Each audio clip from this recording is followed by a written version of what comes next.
under your butt. Da-da-da. Oh, hello. Welcome to episode 127 of the Civil War Breakfast Club podcast.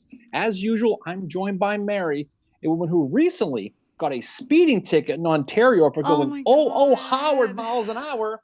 I am really her unwitting accomplice to her Canadian vehicular crime spree named Darren. Hello, Mary. Hello, Leadfoot. How we doing? That did not happen. But anyway. Oh, no, it didn't. Okay, sure. How are you? What's going on? Good. How are you? Oh, great. It's great. It's great now that I'm out of the car, but it's all good. It's all good. How's everything? Well, you get a little testy there. You got your Swiss Miss pigtails and you got a little toot going today. I see what's going on here. Okay. So what's going on? How are you? I'm good. How are you? I'm doing great. It's Friday. The sun is shining. Hockey season around here is going to end probably tomorrow. So everything is looking at summertime, and summer's, full of soft serving sunshine, Mary. Everyone's in a good mood. So that being said, I'm in a good mood today. I'm going to be a gracious host, and I'm going to ask you naturally, of course, what are you drinking today? I'm drinking Kashmirai's IPA by New Belgium, which is, I think they're in Colorado, but I'm not sure. I don't know. They've got a skeleton on the can. Looks pretty cool. Okay. How about, what are you drinking? Oh, thanks for asking. It's been a few weeks. It's been a while. You're forgetting. Well, I'm also drinking Voodoo Ranger IPA because that's what you bought today. It's experimental and it is from Fort Collins, Colorado. I shall correct you on that. And it's pretty good. It's not great. It's not fantastic. And I'm drinking it out of my It's not fantastic. So it's pretty good. It's pretty good. It's fine. I'm drinking from my New England Patriots mug because it is May. It is officially May Day around here, Mary. It's for another story, but that is good. That is good. I forgot to say what mug I was drinking out of. I'm drinking it out of my Sherman staff mug just because it's got Howard on it, and we're recording on. I mean, we're not going to be talking. This is not what we're talking about today, but we were recording during the anniversary of Chancellorsville. Yeah, it certainly is. It's a busy time. Anyway, so tonight, Mary, we're going to talk about a very underrated event in the early part of the American Civil War, and that is the Siege of Yorktown, Virginia. Now, I think a lot of people, Civil War buffs or not, they've heard of obviously George McClellan in his famous Peninsula Campaign in the spring of 1862. Aimed at seizing that rebel capital of Richmond, Virginia, and perhaps ending the entire war, right? Now, it's very arguable that even if McClellan were successful, that the war would have ended, possibly. But at the end of this campaign, it proved to be a complete Union disaster, as the usual issues that we've talked about that cost you battles, communication, weather, and terrain, are going to leave the Union with nothing more than a feeling of a lost opportunity is kind of how this whole thing goes. And we have talked about other battles, specifically Fair Oaks, which are part of the Peninsula Campaign as well. We are. So we do have other episodes on that. If y'all are interested after you listen to this one, go back into our catalog and listen to some of those. Oh, there's a catalog. But the Civil War, obviously, is a war of campaigns overall. And the Peninsula Campaign is certainly one that comes up first when we discuss them. But the seeds of failure for the Union really can be traced right at the beginning of this campaign, what will be known as the Siege of Yorktown. Now, to set the stage, in the fall of 1861, really until the spring of 1862, the two primary armies in the Eastern Theater, the Federal Army of the Potomac and the Confederate Army, were entrenched in camp. Now, the Army of the Potomac, under Commander George Brinton McClellan, he's hanging out in the area of Alexandria, Virginia. That's kind of where he is. That merged rebel army, the Department of Northern Virginia at the time, was created by joining the rebel armies, the Army of the Potomac, the rebel version, and the Army of the Northwest under the overall command of Joseph E. Johnston. Now, they're going to be hanging out in Manassas, Virginia. Yeah. But with smaller armies in Winchester under Thomas Stonewall Jackson, and on the Virginia Peninsula under John Bankhead Magruder, we're going to talk obviously a lot about today. Now, McClellan used this time around Washington really to train his army and to help build some of those 48 forts around the city that were going to be defended. But But President Lincoln wanted more than anything Yeah. for McClellan's growing army to go on the offensive, as you would Yep. say, and capture the rebel capital of Richmond, Virginia. Capture the Queen in their mind. Yep. That was going to take the war, right? But early in 1862, you know, McClellan has a plan put forward, and we talked briefly about this. We're not going to get to too much detail, but he has a plan that he wants to take his army. He wants to go on a boat down to Urbana, Virginia, and then go overland to Richmond, which is about 50 miles away, and attack the city. That's what McClellan talked about. We talked about that a little bit when we talked first Manassas. That's kind of what McClellan Yeah. wanted. And he knows too at this time, I think that like Johnston's army, so Joseph E. Johnston, they are not in great shape in the winter of 1862. There's disease, low morale, anything you would expect, winter blues probably. And I think Johnston in his mind knows that he can't oppose McClellan's Army of the Potomac. And in doing the research for this, I sometimes wondered if like McClellan knew that Johnston knew that. So that's why he's kind of drawing up this plan, especially with where Johnston is at this point. Oh, no doubt. There's going to be a council of war with Abraham Lincoln, Mary. Perhaps you've heard of him. We've talked about him The guy with the before, hat. right? The guy with the hat. And shockingly, Mary, there was a disagreement between Mm. McClellan and Lincoln. Now, basically, Lincoln wanted him to march back to Manassas and fight, while McClellan wanted to do his Urbana plan. Yep. Okay, fine, different opinions. But by all accounts, Lincoln was just happy McClellan was going to do something. So he basically acquiesced to this Urbana plan. But before it's about to start, guess what happens? The Rebs move out of Manassas. They leave the dance floor on March 9th of 1862, and they're going to relocate to a position just south of the Rappahannock River, which is really going to make the Urbana plan completely obsolete. Yeah. McClellan still does, kind of, I don't want to say he takes a victory dance over this, but he kind of does. He says he's writing to a friend, "My movements gave us Manassas with the loss of one life. History will, when I am in my grave, record it as the bright passage of my life that I accomplished so much at so small a cost." Johnston is leaving. He's vacating the dance floor, as we say, because he's like, I can't fight this guy with this army. I've got to do the right thing and go into Central Virginia. And, that's the one thing, Johnston, I think, is pretty good about reading his army. And he's like, nope, we're in no shape to fight. We're sick and all that. So we got to leave. No, it's not. So a new plan is going to need to be drawn up, Mayor. They're going to need a new plan, which is going to take McClellan's army down into the Chesapeake Bay to Fort Monroe.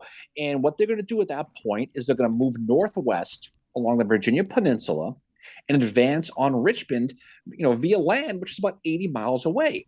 This plan will be famously known as the Peninsula Campaign. Mm-hmm. Now, this campaign is really going to kick off on Monday, March 17th, 1862, St. Patrick's Day. Yep. There you go, right? And McClellan's Army of the Potomac was a monster at this point. 121,000 men, 15,000 horses, 44 batteries of artillery. It's a big group. How many Rosewoods clowns? This we don't know that. You never know.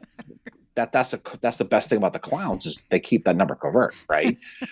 but they're going to get on transports and they're going to sail down the Potomac into that Chesapeake Bay, and they're going to arrive at Fort Monroe and right on the tip of the Virginia Peninsula.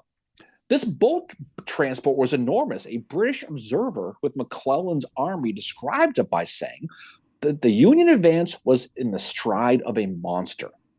So you could just see how big this thing was. 389 vessels, was it not, to get them? It was quite a bit. I mean, that's something.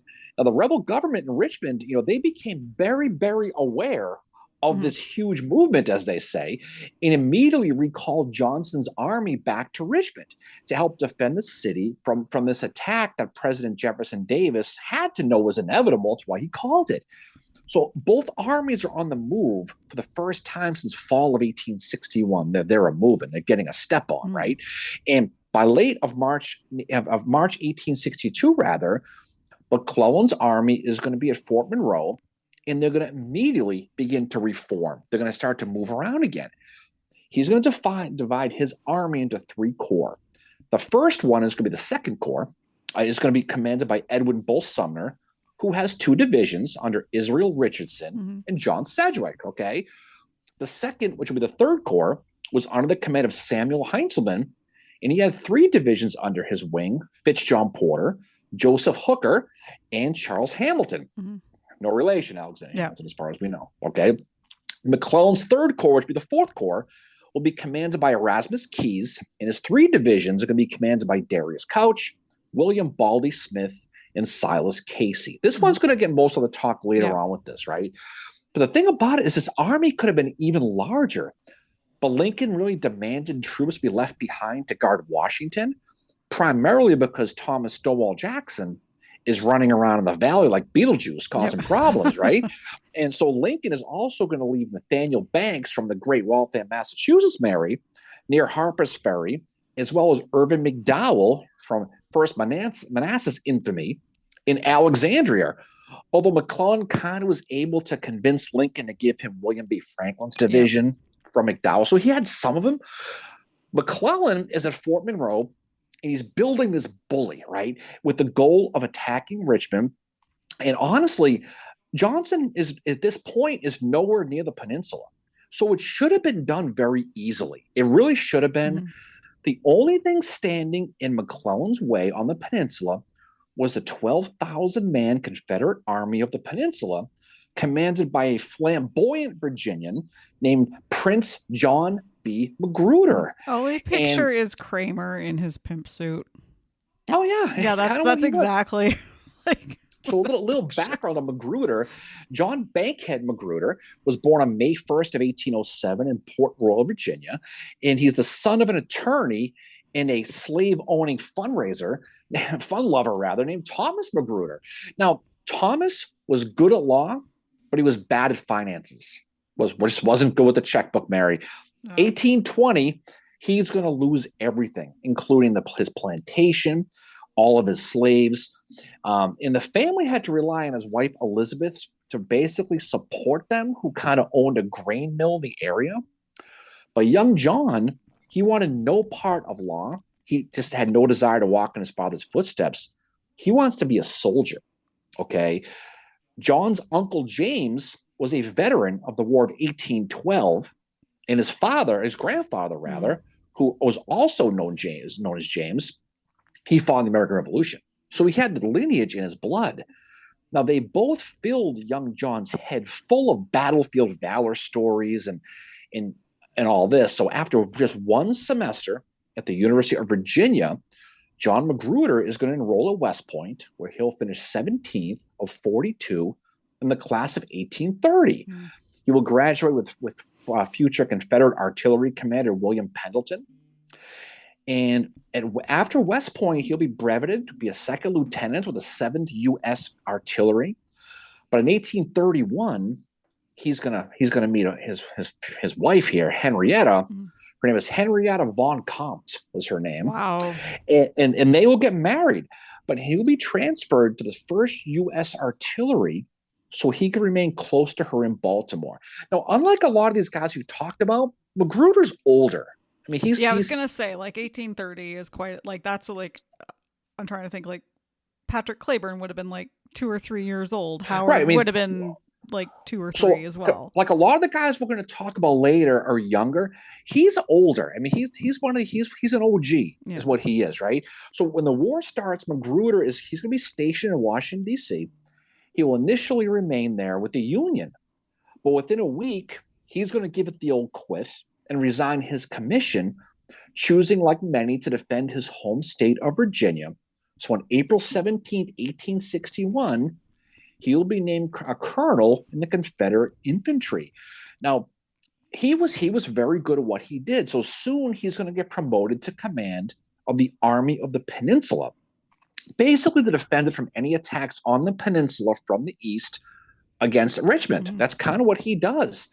And he will ultimately be the highest ranking general in the Department of Northern Virginia. And no one talks about Magruder, but he's a high-ranking guy, right? Well, I think because this is so early in the war, and this is like, you know, the one thing that I found anyway myself was studying this is that the ones that are early in the war, you know, even though they're doing things that are quite significant, they don't get talked about as much. So Magruder definitely falls into that category, but he's worth a study Mhm. because of what he's doing here and his role He does. in what is going to happen with McClellan in this part of the Peninsula Campaign.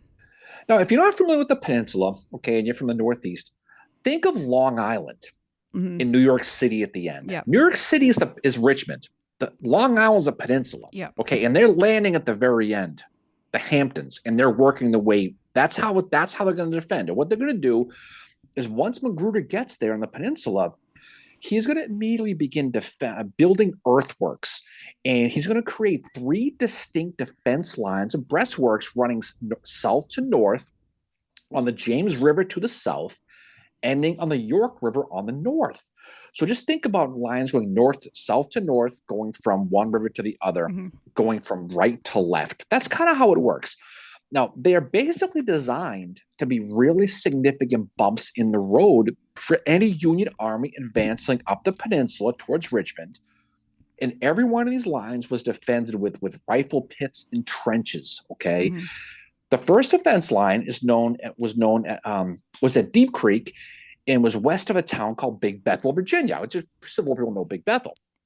The second ran along the Warwick River near Yorktown, and the third was just east of Williamsburg and near a large earthen fort called Fort Magruder. And we're going to talk about these in detail as it goes, okay? Now, for McClellan's army to go from Fort Monroe to Richmond, they're going to have to run this 80-mile gauntlet set up by John Magruder Mm-hmm. and his 12,000-man army, okay? So on April 4th of 1862, George McClellan's army is going to begin their march to Richmond, and they're going to hit that first defense line at Big Bethel, okay? Now, for the Rebs, it's a numbers game, and they've got a small army, and they have really no chance against McClellan's army that's going from the north, and they realize that. So at that first line, there's going to be a skirmish between men from Erasmus Key's Fourth Corps we talked about at a place called Young's Mill, but the Rebs are going to basically abandon it pretty quickly. They're going to fall back from that first defense line faster than you can empty a Labatt's blue can. There. That's how fast they're going to go back quick, right? And so the next day is April 5th, and Mac's army is moving pretty quickly. Yeah. And they're going to approach that second line, which is called the Warwick line. Now, everything, is going to come to a screeching halt for the Union Army, and their efforts to get past it are going to result in what is going to be known as the Siege of Yorktown on the second line, the Warwick line. Yeah. The Warwick line is a line of earthworks running from the James River, like I said, to the south, to the York River in the north, and the point in the north is going to be at the town of Yorktown. Mm-hmm. Okay. Now, from Magruder's small army, their task is simply to delay McClellan's army long enough for Joseph E. Johnston's army to arrive from Manassas, right? At this point, Magruder is facing odds of 4-1. Yeah. It's not good, okay? And it was Robert E. Lee who had a hand in getting him reinforcements, because Robert E. Lee at this time is Jeff Davis's war advisor. Right. Well, Lee's going to send guys here in a little bit, but that's coming now. Now, remember, Magruder has 12,000 guys at this point. McClellan's got about 55,000 guys approaching from the east of the Warwick line and from Fort Monroe. This is going to be a true pucker effect moment for Magruder, and as well as the citizens of Richmond, because they know they're coming.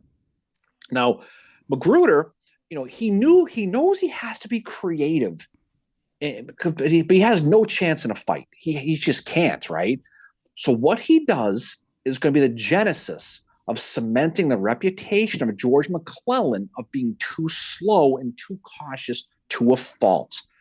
Now, we mentioned Magruder's age. At this point, he's 56 years old, and he's been around the block. So he's going to devise a plan to fool McClellan into thinking his numbers are much higher than they really are. It's his only chance. He knows he can't fight McClellan. He knows he's got to find a way to slow him until Johnston arrives from Manassas through Richmond. Now, nowadays, okay, a 56-year-old guy, if he wants to embellish himself, he's going to drive a Ford F-150. That's what he's going to do, okay? See that all the time here. That's what he's going to do. But what Magruder does He's going to do it by placing hundreds of Quaker guns, which are trees made to look like cannon, Mm-hmm. and placing them up and down that Warwick line. That's what he's going to do. He's also going to march his men basically in a circle from south to north and Mm-hmm. then north to south over and over again. So any Federals watching from a distance are going to think it's an endless amount of troops arriving. Mm-hmm. It's like a movie. It's just going to fill round and around and around. That's what they're going to It's kind of do. similar to what I think Wilder is going to do at Chickamauga in late August of 1863 to make the rebels think in Chattanooga that there's a whole bunch of Union Mm-hmm. troops coming by. They use similar But tactics. but just take a moment to appreciate the balls of this. Mm-hmm. Because if McClellan attacks, they're moving. They're not set in defensive position. They're screwed. But he knows it's his only chance. Magruder, what he's going to do, he's going to pull off arguably the greatest bluff in the entire American Civil War. And naturally, George McClellan is going to fall for it. Now, listen, we've talked positively about McClellan Yeah. many, many times to the point that some people think we're apologists, Mary. We've heard that before, We're right? not. But I will tell you right now, for this episode, we come not to praise McClellan, but to bury him because we have to. Oh, Because yeah. this is the really beginning of the reputation that takes him throughout his career of being slow, being cautious, and being dim-witted. And it all goes back to Magruder Yeah. here at Yorktown. Yeah. And I think there is some psychology with McClellan having been in Europe like 6.5 years prior to this I'm going to butcher it, at Sevastopol, where he witnessed a lot of stuff that was really, really bad. Just the body, like, the wounded soldiers, it was quite horrific there. And he's one of the few Americans that witnessed that, and he's going to take that back with him in his head. So I think that is playing into it. And if you read some of what McClellan wrote at this time, like if you look back to what he said when Johnston leaves Manassas, how he says, "Oh, only one life was lost." But he also said at this time, before they undertake this Peninsula Campaign, McClellan says this to his troops: "I am to watch over you as a parent over his children, and you know that your general loves you from the depths of his heart. It shall be my care, as it has ever been, to gain success with the least possible loss." So there's something in his head about what could happen if he attacks. And he's, going into this thinking like, geez, they have more men than me and all that. But, like you, I also agree that this is not a good moment for him. This is where he gets that whole reputation that, Right. I think here, what happens here is what people start applying to McClellan at Antietam. And it's not the same thing. But this is like any general in the Civil War, anyone, like Lee, Jackson, Longstreet, Grant, Sherman, they all have bad moments. Yorktown is McClellan's bad moment. Well, this is the one that sets the foundation. Yeah. Now, he's got close to 60,000 men at this point. And thanks to Magruder's army and his ploy, he is convinced that he's facing a similar amount of men. So instead of Kool-Aid manning it through the Warwick line, like he probably should have without even breaking a sweat, he's going to order his men to fall back, right? So instead of an assault on the Warwick line in Yorktown, it'll be a siege, which will play right into the Confederates' hands, and this will buy time for Joseph E. Johnston's men to get there. The Peninsula Campaign is only 1 day old, and guess what? McClellan's already stalled. It's already slowed. Yeah. Sunday, April 6th, right? The Union begins to reconnoiter the Warwick line. They're going to use hot air balloons called that one, the Intrepid we talked briefly about. Yeah, the one that kind of it drifts over into enemy lines briefly and then comes back. This is Professor Thaddeus Lowe's invention, that self-educated scientist from Jefferson, New Hampshire, by the way. And he'll float up and he'll scout the rebel positions. Now, while Lowe is in the sky, ground troops will also begin using field glasses to scout and look for potential weaknesses to break through. Mm-hmm. And this is when they start to notice some weaknesses. Yeah, and this is this is Barnard and Humphreys, Andrew Humphreys, who, if you study Gettysburg, you've heard his name before. He goes on to throughout the entire Civil War. He's the potty mouth of the Army of the Potomac. He is going to be there, and so is Bernard, who is McClellan's engineer. And they start looking around at some of this, just the kind of the readouts that are there and all that. And there's one in particular, there's a red readout that Bernard feels is very insignificant, and there was a white readout that is sometimes referred to as Fort Magruder. And the connection between the two of them was like a rifle pit. So it was something that probably could have been like Bernard felt that it was a great piece for federal artillery, and there was enough of an area there to support an assault. The one downside was that although the Confederate guns at Yorktown would be able to flank on the Federal assault and enfilade the attacking columns, Bernard thought the Union artillery would be able to subdue the Southern guns. So he thought that was an area that quite possibly could have been assaulted. McClellan is also going to do his own reconnaissances at this time, or send people out to do them. And this is when he said instant assault would have been simply folly. So there's something going on with what they're seeing. Right. And there's more to it than all that. But, but basically, this is going to be, while this is all going on, the Unions try to figure out what the Confederates have on this Warwick line. Magruder is still walking around aimlessly, like you up and down the neighborhood on a Friday night, just walking around and around and around. And while this is going on, there are picket lines set up. And basically the Union commanders are basically telling their pickets to shoot anything that moves at this point. So there's a mystery. Now, these rebel movements continue to make McClellan extremely anxious because it's just nonstop movement. And his subordinates are already starting to get impatient with him at this point. Mm-hmm. Okay.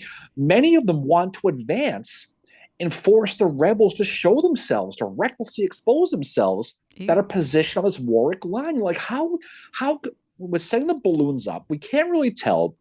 Why don't we just send men across and make them show themselves? Because we know they're there. We don't know their numbers. We think there could be few, but there also could be a lot based on the movement. One of them is Charles Hamilton, the guy we mentioned earlier. Yep. He commanded Samuel Heintzelman's 3rd Division of the 4th Corps. And he said his men report no defense in front of them whatsoever in his fronts. So he's going to report this news to Heintzelman and McClellan immediately. Like, there's nobody here. Hamilton wants to send in a reconnaissance party to check out the rebel defenses. McClellan immediately says no and tells Hamilton, nope, you're going to dig in. You dig in, you don't go forward. Now, Mac's denial of a recon party is going to be seconded by some of his subordinates, specifically General John Fitzporter, as well as that chief of engineering you mentioned, John C. Bernard. Yeah. Bernard's going to say, like you said a little while ago, the project of an assault was a harebrained folly, he said, because they think there's a number of the 60,000 men across their line. That's what they're thinking. Unbeknownst to McClellan, though, at the same exact time of this very moment, William Baldy Smith, the commander of the 2nd Division in Erasmus Key's 4th Corps, is going to do some unauthorized recon on his own. He's going to go rogue here. He's going to go off the grid. He's going to send troops in anyway. He's going to YOLO it, right? Early in the morning of April 6th, Baldy Smith, a general, like I said, who epitomizes the phrase YOLO, he's going to basically send 2 of his regiments to investigate the flank on the rebel far right. He's going to send his guys and screw it. Let's see who the hell's out there. He's going to tell one of his brigade commanders, none other than Winfield Scott Hancock, Mary. Perhaps you've heard of him, right? To probe the lines and see if he can find a weak spot to exploit. He tells Hancock, hey, if you find a hole, I'll tell you what I'm going to do. I'm going to send you troops ASAFP to help you break that line. Now, Baldy Smith then rushes over to tell his corps commander to let him know what he's doing. He's going to say, well, I should probably tell somebody what I'm freaking doing here. So he does. And this is where timing gets you. At the very moment, he's already sent Hancock in. At the very moment he's telling his boss, Erasmus Keyes, what he's doing, a messenger arrives from McClellan with a note from the commanding general. And the note says, and Key gets the note and he reads it. And without saying a word, you know what he does? He hands it to Smith. He just goes, sigh, hands him the note. Yeah. The note from McClellan says, and I quote, no action is to be initiated against the enemy until engineers have studied the rebel line. Yeah. So Smith, I mean, like I said, he was more angry than when I take the last beer out of the fridge, Mary. He was pissed off. He That didn't is a really hide his nasty thing emotions to do, well. though, is to take the last beer. Well, you probably deserve it. I mean, in any case, but that's what he does. So he has to rush back now and stop Hancock from advancing. And so by the time he gets there, Hancock has already moved ahead. He must have thought there was an ice cream truck. He went so fast into that line. That's where he was going. He already moved in. You'll need those elastic waistband pants sooner than you think. Oh yeah. But when Smith does find Hancock, though, Hancock told him that he could, and I quote, easily take that line. And Smith says, well, no matter now, it's out of our hands. So basically, they both knew they were missing a gigantic opportunity to break the line and get on the rebels' far right flank. Now, like I said, timing's everything. And Mac's orders arrived at this moment. If they arrived 2 hours later, Hancock might have broken the line. This whole Yorktown siege might have been over on day 2. Are you giving like Hancock credit here for? Well, I mean, there's no one in front of him. I know. I mean, he walks across. A blind man could have seen it. The future battles. But this whole siege of Yorktown could have ended that day. Now, during this recon, speaking of Hancock, he's going to capture 4 rebel prisoners from the 14th Alabama, from John Winston's brigade, who's under James Longstreet. These prisoners are basically staged actors in to help solidify Magruder's ploy of this deception. So under questioning by Detective Alan Pinkerton, who apparently believes anything you tell him, God. the Alabamans tell him there are over 40,000 soldiers currently entrenched on the Warwick line. We expect to be over 100,000 tomorrow. That's what they tell. Now, they're talking completely out of their ass. But, of course, the Union are going to believe this. Truth be told, there's 12,000 guys. Mm-hmm. So these prisoners helped play that Magruder line perfectly. And they were obviously lying. But McClellan now feels pretty damn good about not attacking. He's like, see, I told you. We have to entrench. There's 1 million people over there. We cannot attack. And honestly, what is he supposed to do? Like, he's going on the information he has. Now, granted, Pinkerton is not, like, as we know now, the greatest source, but at the time, and if you've got actors, they know what they're freaking doing. You've got basically 2 trains of thought. You've got Hancock and Baldy Smith saying, hey, I went out there. There's nobody there. We caught these 4 guys who were saying there's 40,000 guys. Where the hell are they? Yeah. But McClellan's going to fall back on caution at this point. So on the next day, on April 7th, McClellan is going to message Lincoln about what he's seeing. Now, this is what McClellan messaged Lincoln. Okay, he writes, all the prisoners state that General Johnston has arrived in Yorktown yesterday with strong enforcement. He hadn't. Okay. Yeah. He seems clear that I shall have a whole force of the enemy on my hands, possibly not less than 100,000 and possibly more. My force is possibly less than the enemy. Were I in possession of their entrenchments and assailed by double my numbers, I should have no fear of the result. So what is he saying? He's saying there's more guys, I need more. And this is where the reputation of McClellan is cemented. This line, his message to Lincoln, is going to haunt him for his entire career. But this is where it starts, this line right here. Mm-hmm. Okay. So what does he want? He wants more guys and he wants heavy artillery. This is what he thinks. Lincoln gets this message, face palms, as predictably he's frustrated. He might have actually sworn. He probably said, dang, nabbit. But Lincoln is going to respond. And this is the quote from Lincoln to McClellan here on April 7th.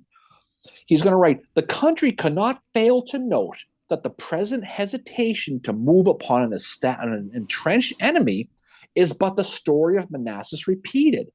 I beg to assure you that I have never written you or spoken to you in greater kindness of feeling than now, but you must act. That's what Lincoln says.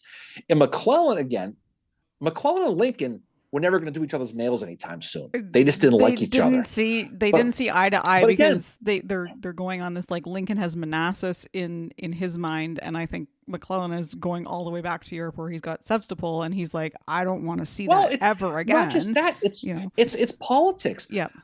I mean, McClellan's a Democrat. Yep. Lincoln is a Republican. McClellan has no respect for Lincoln because he's in the Black Hawk War. Can enunciate yes. that, okay? But he has no real military experience. McClellan knows it. He has no respect for him. There's no doubt about it, right? No, and the politics definitely factor into it, as you said, with the, like, the Democrat Republican thing. Two very different things, and that's the thing. It's like, yes, this is a war, and we often don't want to mix politics with this, but they do come into play in the Army of the Potomac more than one thing. War is an extension of politics, always was. McClellan gets this note, which is, in essence, shit or get off the pot, is what Lincoln's telling him, okay? He certainly does. Now, Lincoln he sends this message. McClellan gets this message. He's pissed. He's going to write to his wife, Mary. What he's going to write to Mary is this, and I'm going to quote McClellan to Mary. He writes, I was much tempted to reply that he had better come and do it himself. That's what he's right off the bat. He's like, not for nothing, dude. Stay in your lane. I got this. Yeah. Stay the hell away. Now, Magruder at this point is thrilled because this charade is working, but he knows it can't last forever. And he's getting a little scared now. Yeah. Because he sees this growing Union army, and more importantly, this growing artillery in his front on the Warwick line. And he's sitting around there whittling, telling guys to march in circles and hope they don't attack. He knows Hancock has already probed the line. So he's like, well, this isn't going to, he's going to go forever.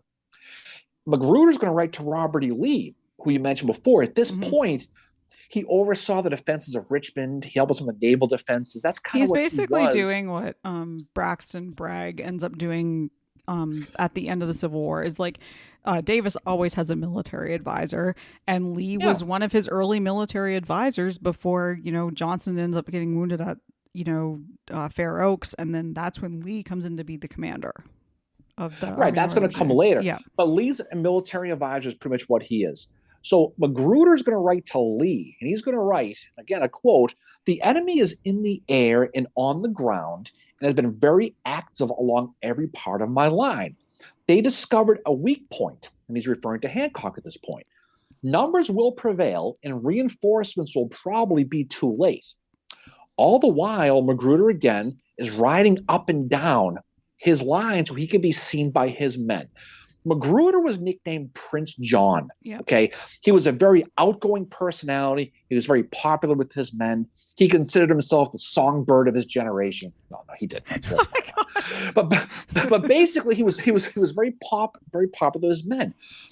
But they all felt a sense of dread, knowing that eventually McClellan was coming and they'd be run over if he did come. Well, if you're putting on a charade, you're gonna get caught, especially if some of the Union is starting to see what you're doing.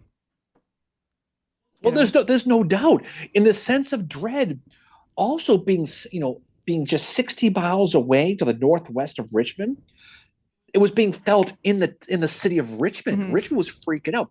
Jefferson Davis has declared martial law in the capital at this point. He canceled all military furloughs. Every DQ was closed. He shut everything down because the city was basically in lockdown. Yeah. Citizens of the town were also freaking out. They were helping. The women of Richmond. Never forget the women, Mary. No one ever talks about the women, the civilians, but you're going to never forget them. They're going to contribute by sewing and filling 30,000 sandbags in just 30 hours to defend the city of Richmond. Yeah. That's what they're doing. Now, it was then that Robert E. Lee is going to reach out to Congress, the Confederate Congress, about instituting the initial vanguard of the Conscription Act, which would also require those 1 year papers Hmm. to be extended for 3 years or to the length of the war, whatever comes later, right? There's a real existential fear at this point in the capital that not only would Richmond fall to McClellan, but the capital be wiped off the face of the earth. Hmm. That's what they were thinking. Newspapers in Richmond describe McClellan's army as the symbol of Napoleon's approaching Moscow 50 years earlier. That's the story being told. And they're all going to be screwed. Now, the mood improved dramatically on April 6th. We're going to jump back a day when that early part of Joseph E. Johnson's army arrives in Richmond. They're starting to arrive. That army from Manassas we talked about is starting to make it to Richmond. One Mississippi soldier described Richmond on April 6th as a living, moving mass of soldiers on their way to Yorktown. The citizens basically, they cheer the army's arrival as they march through the city. Soldiers were getting food, flowers. Like I said, the Richmond DQ was open again. They're giving away gift cards at this point. Blizzards. Overall, I mean, they're treated like saviors, and the military bands are playing all the rebel songs, the Bonnie Blue Flag, Dixie, Mr. Brightside, all the songs they're playing as they're marching all through the town, right? So by April 11th, Magruder's forces are going to number around 35,000 men, but for real this time. The numbers are starting to make it to the Warwick line, which is 250% higher than they were just a week before. I did the math. Wow, yeah, I'm glad you did, because there's no way I'm calculating that. Right, but immediately Magruder's starting to feel a little bit better. It's like a big work project. You're almost done. Okay, and this might be okay now, right? And basically, Magruder is going to say of this whole situation, I'm surprised that McClellan permitted day after day to elapse without an assault. That's what Magruder is going to write later on about this. Another guy who was happy that McClellan balked was Joseph E. Johnson. He's going to write to Robert E. Lee about this. No one but McClellan could have hesitated to attack. Oof. They're like, whoa, this, right? But they know him. They all. Yeah. We'll talk about this in a little bit. But these Confederates, this brass, they all know him personally. Right. Wow. But again, the same day that Magruder's numbers are going to grow to those 35,000 men, the CSS Virginia, that was launched from Norfolk, is going to be near Fort Monroe. Yeah. Near Hampton Roads, and there's a little bit of Navy action with this too, but not too much. Now remember, this siege is taking place just a week or two after the Battle of the Ironclads at Hampton Roads, right? And where federal gunboats immediately at this point were engaged to launch at the CSS Virginia. Its commander, a guy named Joseph Tatnall III, Barry, he knows he can't win a battle in open seas, so ideally he's going to try to lure the Union boats, especially the USS Monitor, kind of near the channel near Norfolk. Yeah. But the Monitor's commander, a guy named Thomas Selfridge, doesn't take the bait. They just kind of stare at each other and shoot. That's kind of what they do, pretty much. But in a perfect world, the rebel Navy would prevent the Union ironclads from going up the York and the James River. Because if those boats get up the rivers, they're going to flank the Union positions and they're going to fire on them. But they never really go. They never really do. But the Confederates also have to protect the naval yard at Norfolk. So that they're in a they had no chance to succeed with this. They just didn't have the men, didn't have the boats. But on April 12th, when that does arrive, as does Joseph E. Johnson in Richmond. He's going to get there. Here, Johnson is going to meet with James Longstreet, D.H. Hill, Benjamin Huger from the Department of the Norfolk, Gustavus Smith from the Army of the Iquia, and Magruder, again, from the Department of the Peninsula, right? Johnson is going to reform this army into one army under the umbrella term the Department of Northern Virginia, which will later be referred to as the Army of Northern Virginia. Yeah. This is how that army comes together. Yeah. Is Johnson pulls all these groups together into one fighting force. Although Johnson liked the old name, the Army of the Potomac, because he gave it to stick it to the Union, but it just never stuck. But he wanted to keep that name. But it's true. But what does he do when Johnson gets this army? And Johnson doesn't get enough credit in this war. We've talked about this a million No, he times, but here doesn't. especially he I does, right? really, I mean, he's. I'd love to study Johnson. He's such an interesting figure that I think he just gets kind of the blame game falls on him a No, lot. he It's he not he fair. does, he does, he does. But and he's there from soup to nuts, from Sumter to Yeah. Bentonville. He's there. But we'll talk about him another day. But what he's going to do when he gets this big group together, just like McClellan at Fort Monroe, Joseph E. Johnson is going to begin to consolidate his army. What he's going to do, he's going to form his army into three wings. Daniel Harvey Hill, D.H. Hill, if you're nasty. That's what he's going to basically be have two divisions under him, under Jubal Early and Gabriel Rains. And he's going to take the left side of the Warwick line at Yorktown. He's got 4 total brigades. And he's going to be on the left side, on the north side of the peninsula, right? James Longstreet, he's going to hold the center of the line, while Magruder is going to hold the right line with his divisions commanded by Lafayette McLaws and Robert Toombs. He's going to have 6 total brigades. Now, Gustavus Smith has 1 brigade under a guy named Charles Field. He'll be in reserve, joined by a guy named William H.C. Whiting's division, and 3 brigades commanded by Wade Hampton, John Bell Hood, and Evander Law. So you can sort of see how the Army of Northern Virginia is coming together at this point, the early part, right? Yeah. And that's how it is.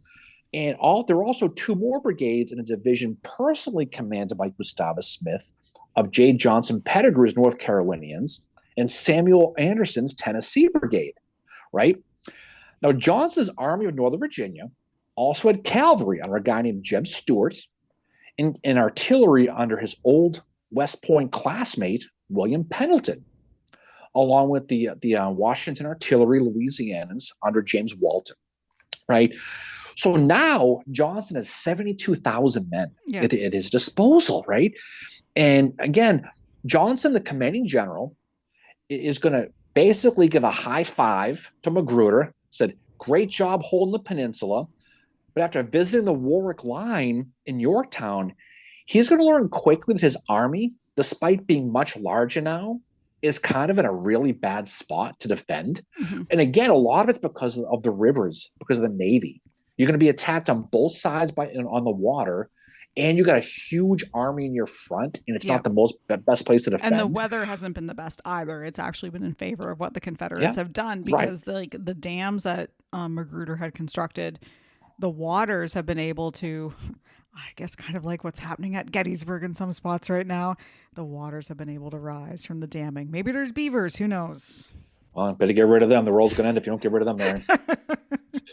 Anyway, so basically what happens is, on April 14th, Johnson is gonna wire back. He's gonna go back to Richmond. He's gonna tell Davis, listen, here's the deal of this peninsula. We can't hold this. If McClellan attacks, we're gonna be JWF and SOL, right?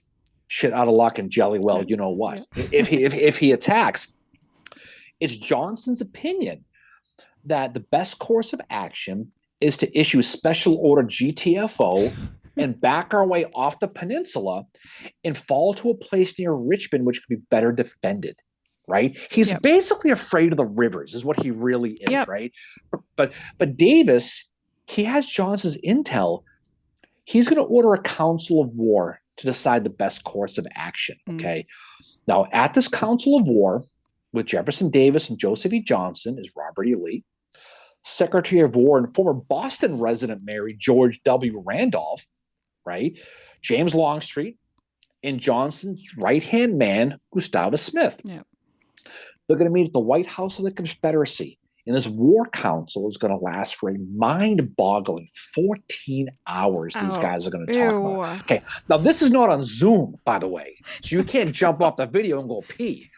This is a face-to-face meeting in the White House of the Confederacy for 14 friggin' hours. No. 14 hours. Just imagine how brutal that must have been. Johnston urges a retreat from the Warwick line, but he also floated the idea of, hey, I have an idea. What if we fall back, we take a part of our army and take a quick run at Washington? Because if we do that, it's going to force McClellan to leave the peninsula, go defend the city, and forget Washington. Let's go to Baltimore, New York, Boston, the North Pole. Let's just keep going. Canada. Right? And so that's what he's thinking. The Secretary of War, Randolph, and Lee both disagree with Johnston, abandoning the Yorktown line, realizing, and they're right about this, if they leave the peninsula, they lose Norfolk too. Their naval station is gone if they do this. So they kind of have no choice. Lee's also, I mentioned those conscripted soldiers earlier we talked about. He's also holding out hope that these new recruits, these draftees, are going to be trained in time to help hold the peninsula. Yeah. So 14 hours comes and goes, and Davis is going to sit down and he's going to say, I've made my decision. Here's what we're going to do. Johnson, I'm going to disagree with you. We're going to hold on. We're going to stay at the Warwick line. And is Johnson like, this meeting could have been an email? Well, exactly. He's like, this is a meeting that should have been a fist fight, is pretty much what he said. But to Johnson's credit, he doesn't complain. He's like, okay, fine. David aroses it. Okay, fine. Yep. And he goes back. He's going to go back, right? Now, deep down, though, Johnson probably expected this answer all along. Yep. So he doesn't complain about it. He's like, okay, fine, whatever. So on April 15th, now, both armies combined 175,000 men at this point combined. Yeah. They're going to find themselves entrenched, each basically on each side of the Warwick River, and the standoff really begins. Despite the fact that McClellan has a 2-to-1 manpower advantage, they're going to sit there and they're going to stare. Now, Yorktown, the town that saw significant action in the Revolutionary War, Mary, I don't know if you know this, but some countries fight England for their independence. They don't just capitulate like Canada does. I know, we just don't sign. Yeah, I know. We tried.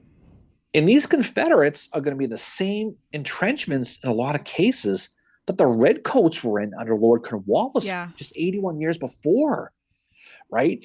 Now, while McClellan is going to use this time really to line up his artillery, which is over 100 pieces of heavy artillery, and they're going to be, while this is going on, the picket lines are going to be facing each other, and they're going to have sharpshooters just going back and forth. Now, you think about the American Civil War, you think about Napoleonic style, which kind of merges into trench warfare by the time you get to Overland Campaign. This is trench warfare in 1862 at the very beginning of this. So, that was interesting to read about how they're using the trenches that Cornwallis had dug 81 years prior. That was like, I was like, wow. So it's beginning even then, you know. Right. And as we go into this, troops on both sides are dug in. And you mentioned before, they're dealing with this tremendous rain that's hitting in April, in Virginia.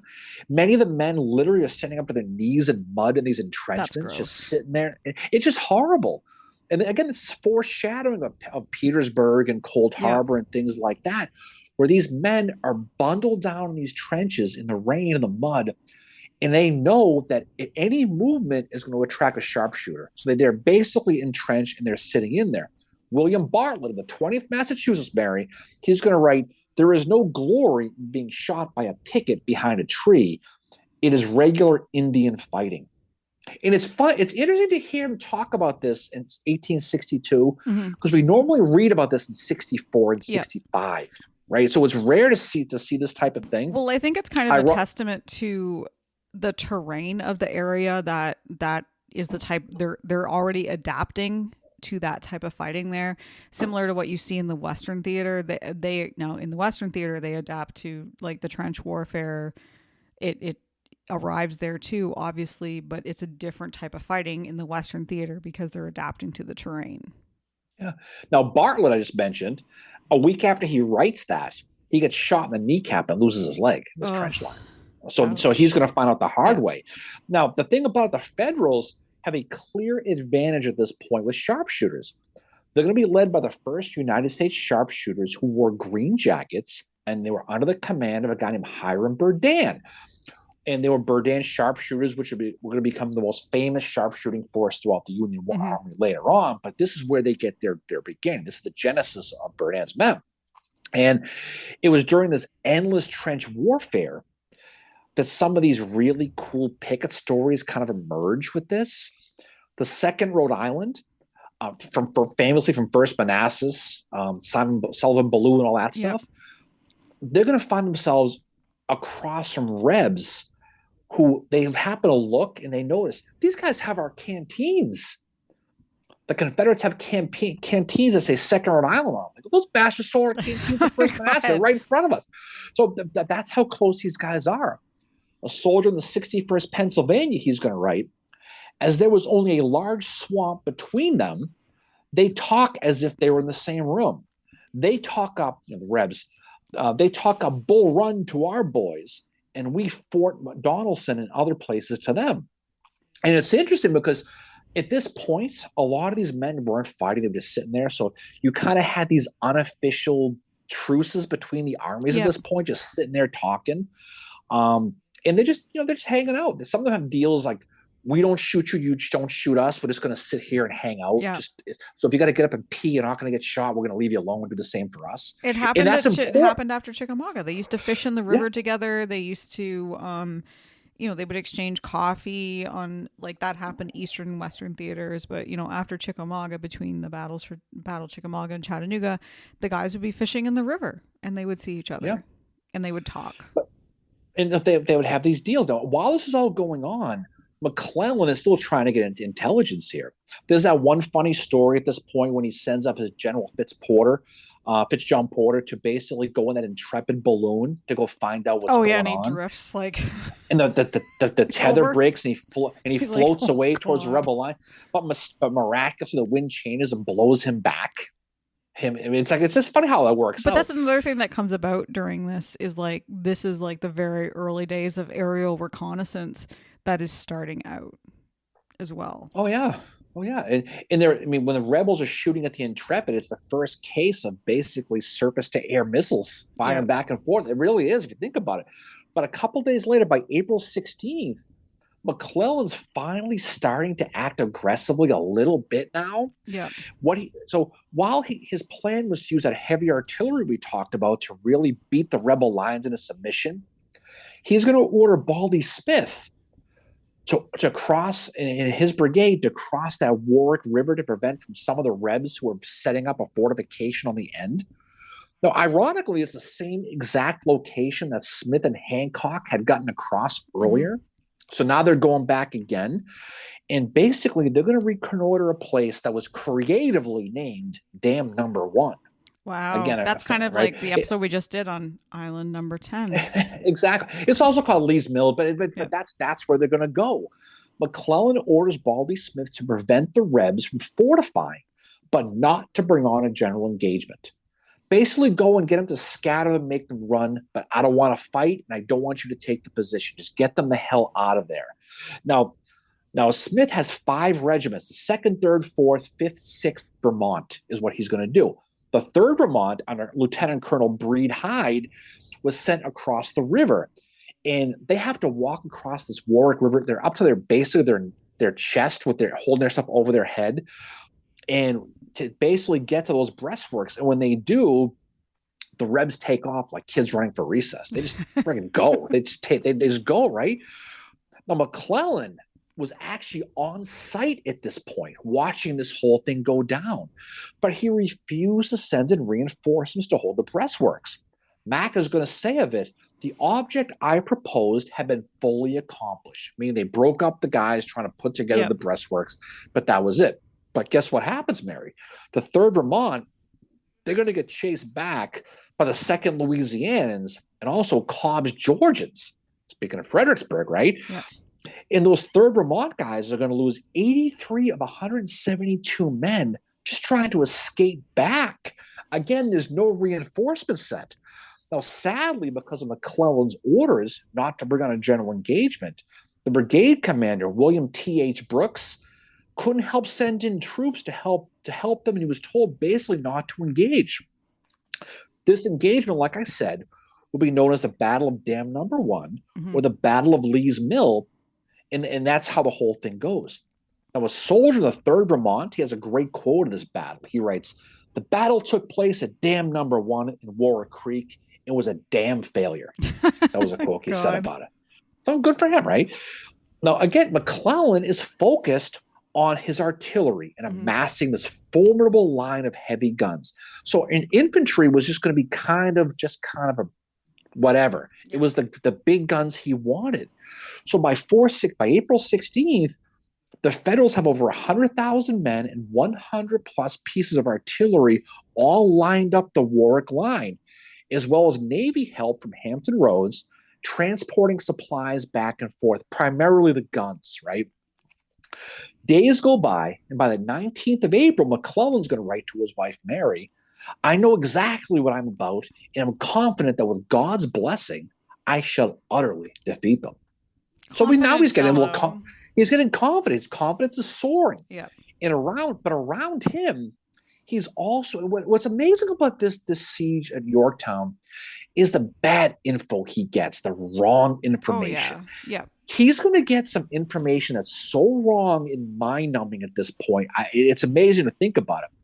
He is told at this point on the 19th of April that Joseph Johnston has been replaced by Robert E. Lee. Ouch. Okay. And here's the thing that's amazing about it. McClellan is so excited of this news, he can't believe it. Wow. This quote I'm going to read from McClellan to his wife is so amazing. When you think about it later on, it's mind-numbing. This is what Mac writes to his wife, Mary, when he hears that Robert E. Lee is in charge now, which is wrong, but this is what he thinks. Mm-hmm.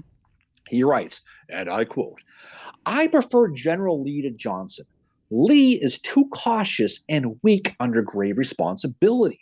When pressed by heavy responsibility, he is likely to be timid and irresolute in action. Now just sit back and think about that for a second. McClellan quoting that Lee is weak and basically is too cautious under pressure from McClellan. This is what he thinks. So this is mindset. Wow. This is McClellan's mindset at this opinion. Okay, his confidence is booming, and his guns are in place for this big bombardment. Okay, and he's going to wipe out the whole army at this point. It's going to be great. At this very moment, the Army of the Potomac has 70 heavy artillery pieces lined up, including two 200-pound Parrott guns and 12 100-pound guns, 41 mortars that can fire 220-pound shells. It's the biggest artillery. It's like up till this time, it is the biggest artillery that has ever been assembled. Okay, in North America. This is going to and he's going to fire it simultaneously. Every simultaneous fire is going to bring 7,000 pounds of metal falling on Yorktown and the Warwick line. We repeat it over and over again. That's what he's going to do. Now, Johnston is going to realize what McClellan is up to at this point, and he's going to meet with D.H. Hill in Yorktown. And Hill is going to tell Johnston, listen, and again, this is a quote from D.H. Hill, McClellan can multiply his artillery indefinitely and is so superior to ours, the result of such a fight cannot be doubtful. Johnston is going to ask Hill, how long do you think we can last for? Hill's going to say maybe 2 days. And Johnston's going to say, really? I would think 2 hours. That's what he's going to say. Wow. Well, it's D.H. Hill, so. Well, they're expecting 300 shells a minute to fall on them when this barrage starts. And when Union warships start appearing on the river, primarily the USS Galena on the York River, Johnston knows that McClellan's attack is imminent. Now, they know they cannot survive this. They know they can't.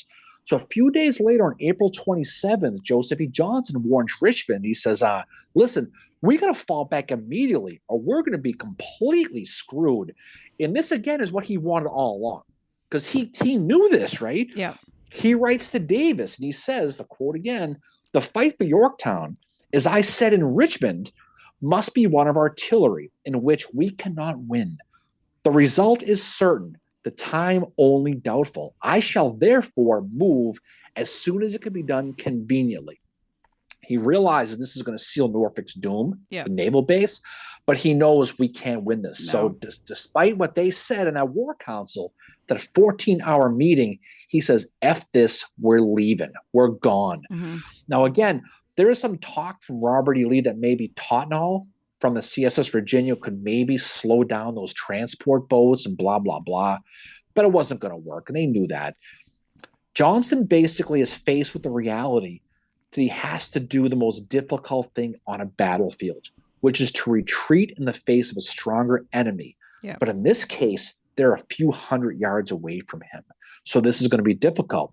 Now, Johnson's army, by the way, is not exactly small either. No. He was not in the pool, Mary. Okay, Oh my God. 26 infantry brigades, 36 batteries, 56,000 men, all sneaking away under the Union's nose. Not an easy feat. What he has to do, Mm-hmm. he will decide that on May 3rd, that's the date of the withdrawal. And he tells his entire army, anybody who does not leave by that date, you're on your own. Good luck to you and the horse you rode in on. We're leaving. Now, here's the thing that's amazing about this, too. I mentioned before about the Union getting bad info. Yeah. Union spies, despite the fact this is all going on, are still reporting to Pinkerton and McClellan that the Rebs basically are moving out. They're reporting this to them, right?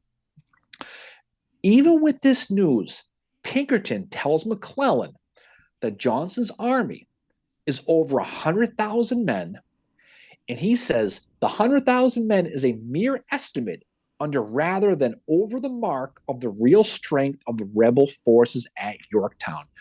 Pinkerton's still telling McClellan, despite the fact he's getting info, they're leaving. He's telling McClellan they're staying. And they're over 100,000 guys. Who knows where the hell he's getting this information from? Mm-hmm.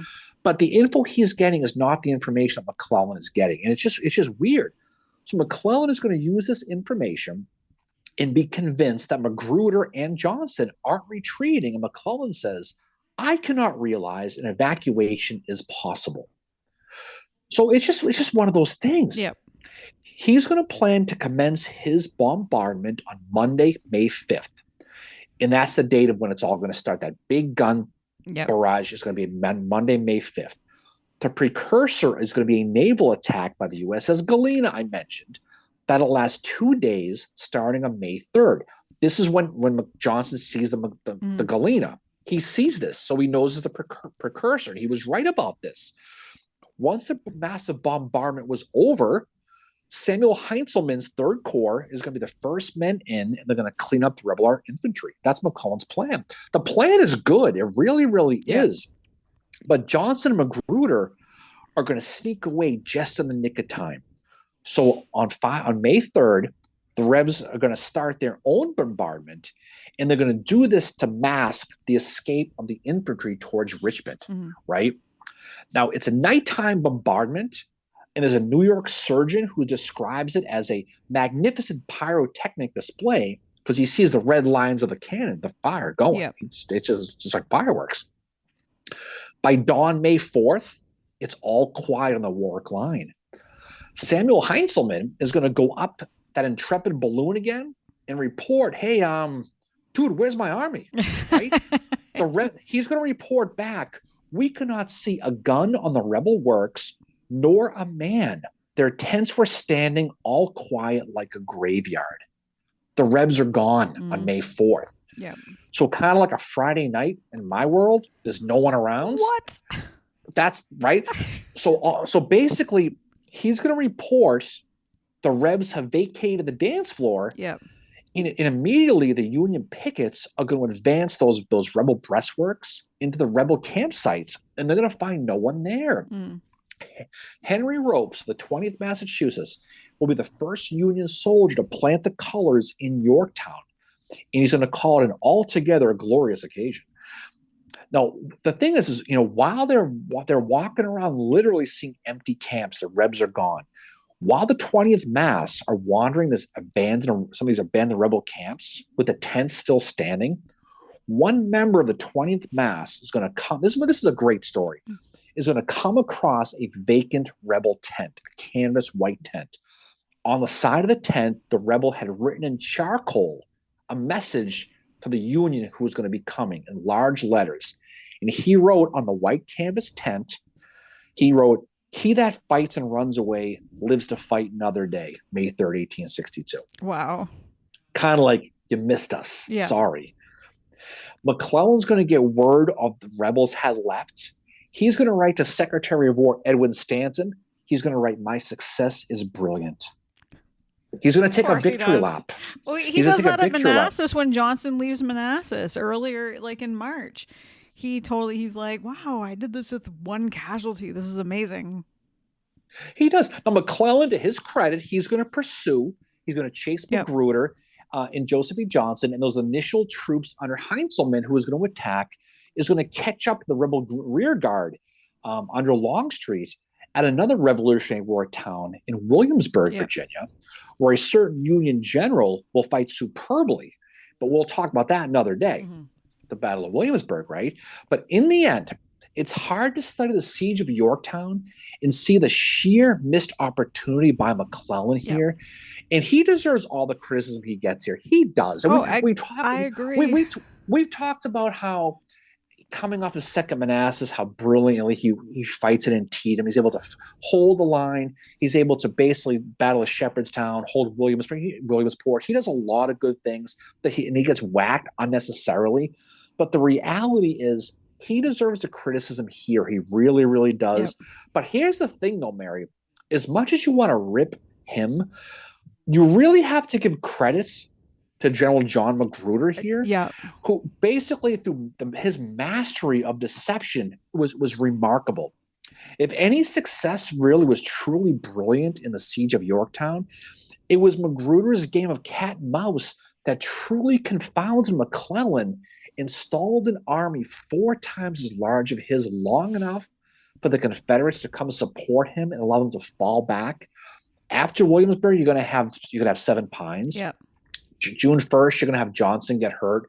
Robert E. Lee is going to take over and begin that 7 days, that offensive that's going to force McClellan off the peninsula, which is going to lead to a lot of things later on. But at the end of the day, the reason why Richmond doesn't fall here and the reason why McClellan is stalled is going to be because of this rope-a-dope game by Prince John Magruder with 12,000 guys against an army of 100,000 is able to stall them by just playing a game of cards. Yep. And because of that, when you think about how history might have changed if McClellan, like that quote, anybody but McClellan would have attacked. If U.S. Grant later in the war, or anybody, George Meade, Hooker, anybody, the Rosewoods Clown, anybody coming in the Union Army, if they would have attacked and pushed right through, Richmond was done.